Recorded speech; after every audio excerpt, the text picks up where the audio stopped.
وسهلا بكم ومرحبا، ان شاء الله رمضانكم مبروك. اليوم باش نعمل لكم دجاجه في الفور. حبيت نوريكم انا كيفاش نعملها الدجاجه هذه شهوه بنتي، حبيت نعملها لها نفرحها بها في العشاء، ونزيد نوريكم كيفاش نعملوها. يعني بالنسبه لي انا الدجاجه شو شدتها على الغاز، لازم نحي لها بقيه الريش هذاك باش ما تجينيش زفره شويه. كمل نحي لها الشعر اللي فيها، ما فيها حتى شيء. نحل الغاز ونحطها فوق وتقعد تشوشت هكا حتى لين الجلده الكل يتنحى منها الشعر اللي فيها. المره الاولى باش نفوحها برشا قارص وزيت والخل الابيض. الخل الابيض ينحي الريحه هذيك الزفره ويخليها تطيب، والتيب بنينه معناها يبننها حتى في التيب والقارص زاده. بالنسبه للفاح عملت خلطه بين كليل وزعتر وحبق شويه تابلو كرويه مش برشا والملح والكركم، وحطيت شويه فلفل زينه نحبها تعطيني كل الاحمر الكل، وزدت شويه زيت زيتونه. من الداخل باش نحط ثوم نخليه كيف ما هو، وباش نحط شويه كليل كعب كيف هكايا باش نطيبها في الساشي اللي يعملوا فيها نتاع الخاصه بالفرن تاع الدجاج، وباش نعمل معها شويه خضر باش نحطهم في الساشي ونخليهم يطيبوا باش هي تهبط الجو نتاعها على الخضره وتبننها. ويلا تو نشوفوا كيفاش باش نعملوها. حاجه نعملها باش نصب الخل.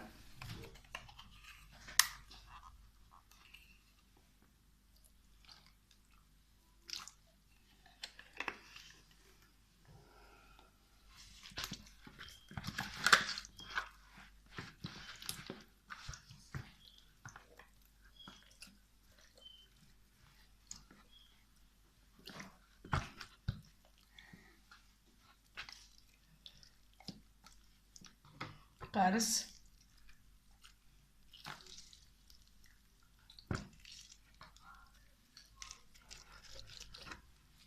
نحكها حتى بالقارص هكا معناها نحيوك الصفوره باش ما واحد كي يبدا ياكل ما تجيهوش كالمطعم. ساعات تشريها من برا تلقاها بسم الله العظيم ما تنجمش تاكلها بالريحه ولا حاجه، دونك لازم نفوحوها مليح.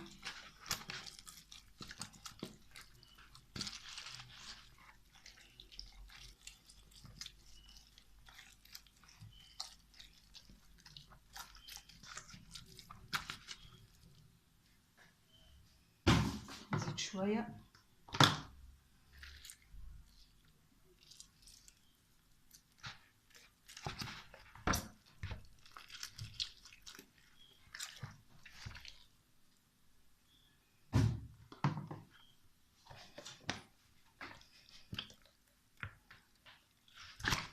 باش نخليها في الخل والقارص مده هكا. خليها في الخل والقارص شويه حكايه ربع ساعه وبعد نفوحها. توا باش نفوحها من الداخل ومن برا.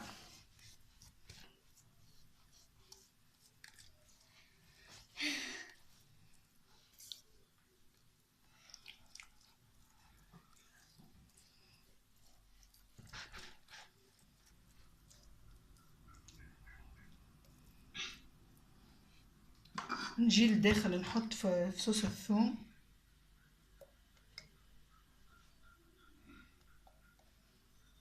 شويه كليل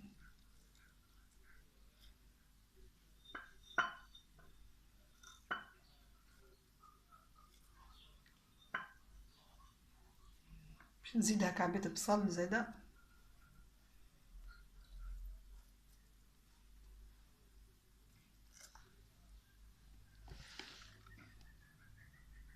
الخضره اللي عملتها اللي قلت لكم عليها باش نحطها هكا نفرشها، نحط فوقها الدجاجه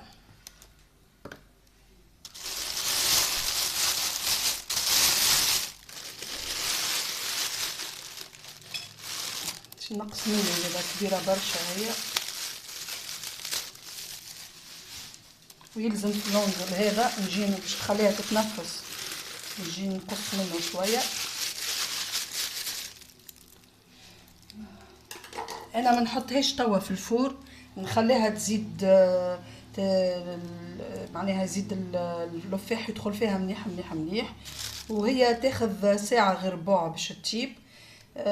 معناها انا نحطها قبل التقديم بحكاية ساعة هكاكا. الدجاجة تكون عجبتكم وتجربوها وتقولوا لي رايكم. التنويع باهي في رمضان، شهية طيبة. ربي يتقبل صيامكم. ان شاء الله رمضانكم مبارك مرة اخرى. ما تنساوش الاشتراك في القناة ليصلكم كل جديد، والى اللقاء في وصفة قادمة ان شاء الله.